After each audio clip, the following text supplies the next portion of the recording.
14 site ಅನ್ನ ಅಕ್ರಮವಾಗಿ ಪಡೆದಂತಹ ಆರೋಪ ಸಿಎಂ ವಿರುದ್ಧ 2 ಎಫ್ಐಆರ್ ದಾಖಲಾಗಿದೆ.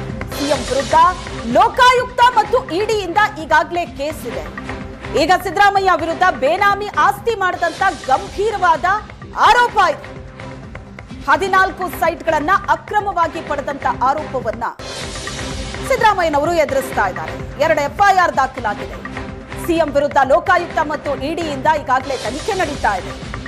ಸಿದ್ದರಾಮಯ್ಯನವರ ವಿರುದ್ಧ ಈಗ ಬೇನಾಮಿ ಆಸ್ತಿ ಮಾಡಿದಂತ ಗಂಭೀರ ಆರೋಪ. ಮುಖ್ಯಮಂತ್ರಿ ಸಿದ್ದರಾಮಯ್ಯ ಕುಟುಂಬಕ್ಕೆ ಮತ್ತೊಂದು ಭೂಕಂಟಕ ಎದುರಾಗಿದೆ. ಸಿಎಂ ಕುಟುಂಬದ ವಿರುದ್ಧ ಬೇನಾಮಿ ಆಸ್ತಿ ಮಾರಾಟ ಮಾಡಿದಂತ ಆರೋಪ. 14 ಸೈಟ್ ಕೇಸಲ್ಲಿ ಸ್ನೇಹಮಯಿ ಕೃಷ್ಣ ದೂರನ್ನ ನೀಡಿದ್ದು, ಆರೋಪ ಮಾಡಿದ್ದು.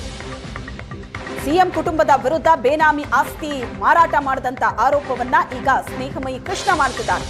14 ಸೈಟ್ಗಳನ್ನ ಅಕ್ರಮವಾಗಿ ಪಡೆದಂತೇನೆ ಸಿಎಂ ವಿರುದ್ಧ ಮತ್ತೊಂದು ಆರೋಪ. ಈಗ ಸಿದ್ದರಾಮಯ್ಯ ವಿರುದ್ಧ 1 ಎಕರೆ ಭೂಮಿಯನ್ನ ಬೇನಾಮಿ ಮಾಡಿಕೊಂಡಂತ ಆರೋಪ ಇತ್ತು. ಸ್ನೇಹಮಯಿ ಕೃಷ್ಣ ಗಂಭೀರವಾದ ಆರೋಪ ಮಾಡಿದ್ದಾರೆ.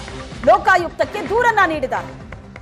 ಕೇಸರಿಯ 3.16 ಎಕರೆ ಭೂಮಿ ಪಾರ್ವತಿ ಅವರಿಗೆ ಅವರ ಸೋದರನಿಂದ ಬಂದಂತಹ ಗಿಫ್ಟ್. ಕೆಸರೆ ಭೂಮಿ ನಂತರ ಈಗ ಇನ್ನೂ 1 ಎಕರೆ ಗಿಫ್ಟ್ ಕೊಟ್ಟಿದ್ರು ಮಲ್ಲಿಕಾರ್ಜುನ ಸ್ವಾಮಿ. ಸಿದ್ದರಾಮಯ್ಯನವರ ಪತ್ನಿ ಪಾರ್ವತಿ ಅವರ ಸಹೋದರ. ಸಿಎಂ ಪತ್ನಿ ಪಾರ್ವತಿಗೆ ಸೋದರ ಮಲ್ಲಿಕಾರ್ಜುನ ಸ್ವಾಮಿ ಕೊಟ್ಟಂತಹ ಗಿಫ್ಟ್ ಇದು 1 ಎಕರೆ ಜಮೀನು. ಸಿಎಂ ಸಿದ್ದರಾಮಯ್ಯ ವಿರುದ್ಧ ಬೇನಾಮಿ ಆಸ್ತಿ ಮಾಡಿದಂತಹ ಗಂಭೀರ ಆರೋಪವನ್ನ ಮಾಡಿರೋ ಸ್ನೇಹಮಯಿ ಕೃಷ್ಣ ಈ ಬಗ್ಗೆ ಮಾತಾಡಿದ್ದಾರೆ. ಏಷ್ಯಾನೆಟ್ ಸುವರ್ಣ ನ್ಯೂಸ್ ಬನ್ನಿ.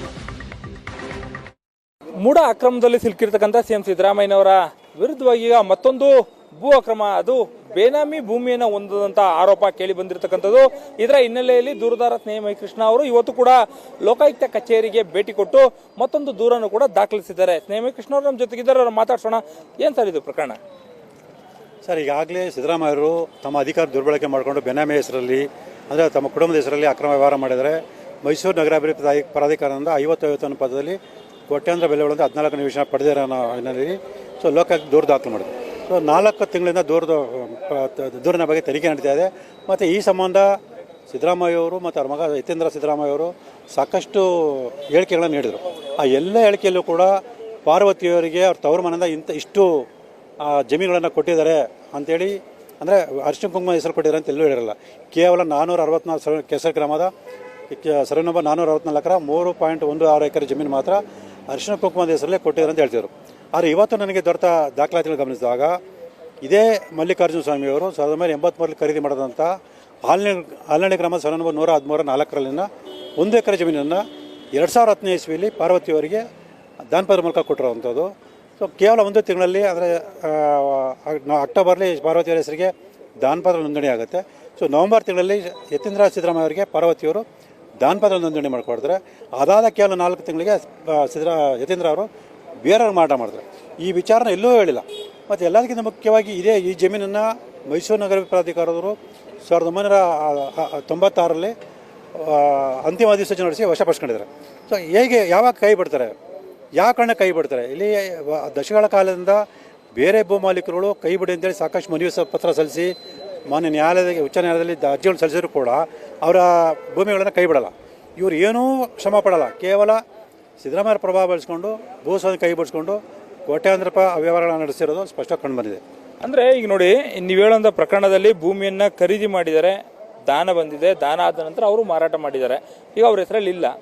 ಅದನ್ನು ಯಾಕೆ ಹೇಳಬೇಕಿತ್ತು ಅನ್ನೋದು ತಮ್ಮ ವಾದ. ಸರ್, ಅವರು ಏನು ಹೇಳಿರ್ತಕ್ಕಂಥದ್ದು, ಶ್ರೀಮತಿ ಪಾರ್ವತಿಯವರಿಗೆ ಸರ್ವೆ ನಂಬರ್ 464 ಜಮೀನು ಅರಿಶಿನ ಕುಂಕುಮದ ರೂಪದಲ್ಲಿ ಬಂದಿದೆ ಅಂತೇಳಿ. ಆದರೆ ಈ ಜಮೀನು ಯಾಕೆ ಬಂತು? ಅದು ಮಲ್ಲಿಕಾರ್ಜುನ ಸ್ವಾಮಿ ಖರೀದಿ ಮಾಡಿದ ಭೂಮಿ ಯಾಕೆ ಬರ್ತದೆ? ಮತ್ತು ಮೈಸೂರು ನಗರ ಪ್ರಾಧಿಕಾರದ ಭೂಸ್ವಾಧನ ಆಗಿರೋದು ಯಾಕೆ ಕೈ ಬಿಡಲಾಗ್ತದೆ? ಇದು ಇಲ್ಲಿ ಸ್ಪಷ್ಟವಾಗೋದಾಗುತ್ತೆ. ಸಿದ್ದರಾಮಯ್ಯ ಅಧಿಕಾರವನ್ನು ದುರ್ಬಳಕೆ ಮಾಡಿಕೊಂಡು ಬೇನಾಮಿ ಹೆಸರಲ್ಲಿ, ಅಂದರೆ ಕುಟುಂಬದ ಹೆಸರಲ್ಲಿ ಅಕ್ರಮ ವ್ಯವಹಾರ ನೋಡಿ ಸ್ಪಷ್ಟವಾಗಿ ಕಂಡು ಬರುತ್ತೆ.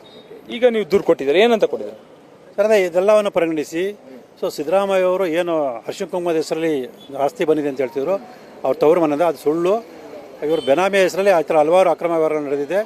ಇದೇ ರೀತಿ BM ಮಲ್ಲಿಕಾರ್ಜುನ ಸ್ವಾಮಿ ಹೆಸರಲ್ಲಿ ಎಷ್ಟು ಆಸ್ತಿಗಳನ್ನು ಖರೀದಿ ಮಾಡಲಾಗಿದೆ, ಆ ಆಸ್ತಿಗಳು ಎಷ್ಟು ಆಸ್ತಿಗಳು ಪಾರ್ವತಿ ಹೆಸರಿಗೆ ವರ್ಗಾವಣೆ ಆಗಿದೆ. ಇದೆಲ್ಲದರ ಬಗ್ಗೆ ಸಮಗ್ರ ತನಿಖೆ ಮಾಡಿದ್ರೆ ಮನವಿ ಮಾಡ್ಕೊಂಡಿದೆ. ಇದಿಷ್ಟು ಸ್ನೇಹಮಯಿ ಕೃಷ್ಣ ಅವರ ಮಾತಾಗಿರ್ತಕ್ಕಂಥದ್ದು. ಕ್ಯಾಮ್ರಾ ಪರ್ಸನ್ ನವೀನ್ ಜೊತೆ ಮದುವೆ ಚಿನ್ಕುರುಳಿ, ಏಷ್ಯಾನೆಟ್ ಸುವರ್ಣ ನ್ಯೂಸ್, ಮೈಸೂರು.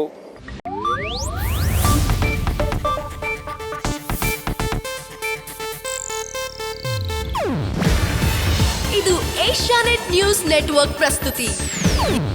ನೀವು ನೋಡ್ತಿದ್ದೀರಾ ಏಷ್ಯಾನೆಟ್ ಸುವರ್ಣ ನ್ಯೂಸ್.